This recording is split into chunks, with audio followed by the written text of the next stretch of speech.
बिस्मिल्लाहिर्रहमानिर्रहीम। सज्जनों ते मित्रों, सच्चे मुसलमान होने नाते सानू हर उस जुल्म के खिलाफ आवाज़ चुकनी चाहिए जो इंसानियत को मजबूर करने के नाल दुनिया में बदअमनी तो दहशतगर्दी की वजह बन रहा हो।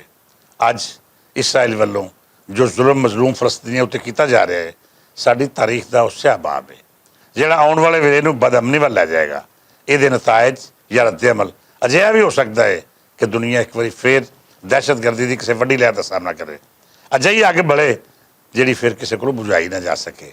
मैं समझदा हाँ कि दुनिया के ताकतवर मुल्कों वालों इसराइल की पुष्टपनाही तो वड्डे इस्लामी मुल्कों का इस जुल्म की सिर्फ जुबानी कलामी निंदा करना बजाते खुद जुल्म व शरीक होने के मुतरादफ है।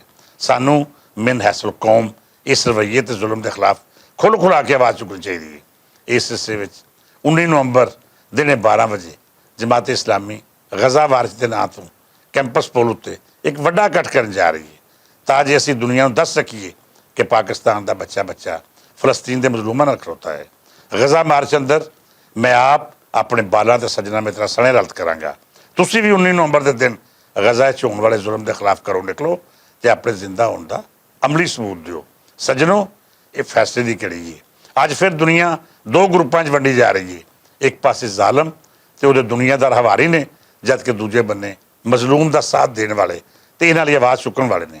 लिहाजा असी अज फैसला करना है कि लकीर के किहड़े पासे खलोते हैं। ये फैसला कल क्यामत के दिन साडे हथ का नामा अमाल भी बनेगा, जब एक बन्ने यजीदी तो दूजे पासे हुसैनी फिक्र के वारस होणगे। सो बेलियो, अज फैसला करो तो जालम के खिलाफ उठने वाली आवाज़ अपनी आवाज़ शामिल करके उन्होंने लोगों च रल जाओ ਜਿਹੜੇ ਜ਼ਾਲਮ ਨੂੰ ਜ਼ਾਲਮ आख के अपने ईमान का सबूत दे रहे हैं। जेकर अज असी दुनियादारी या अपन लोड़ों के लालच में पै के चुप रह तो किधरे इंज ना हो, कल क्यामत के दिन असी रसूल करीम सल्लल्लाहु अलैहि वसल्लम की शफाअत तो महरूम अपना नामा अमाल खब्बे हथ च लैके जन्नत का बानर बनने लिए एक पासे करते जाइए। सो बेलियो, अज फैसला करो तो अपनी हैसीयत मुताबिक मजलूम फलस्तीन लिए खलोवो। आलमी ताकत जिहड़ियां इसराइल के कंध पिछे खलोतियां ने उन्हों दी शैवां का बाईकाट करो। उन्होंने एहसास दुआओ कि जालम तो मजलूम के साथियों का गठ जोड़ या मुफादात साझे नहीं हो सकते। बहरहाल 19 नवंबर का दिन याद रखो।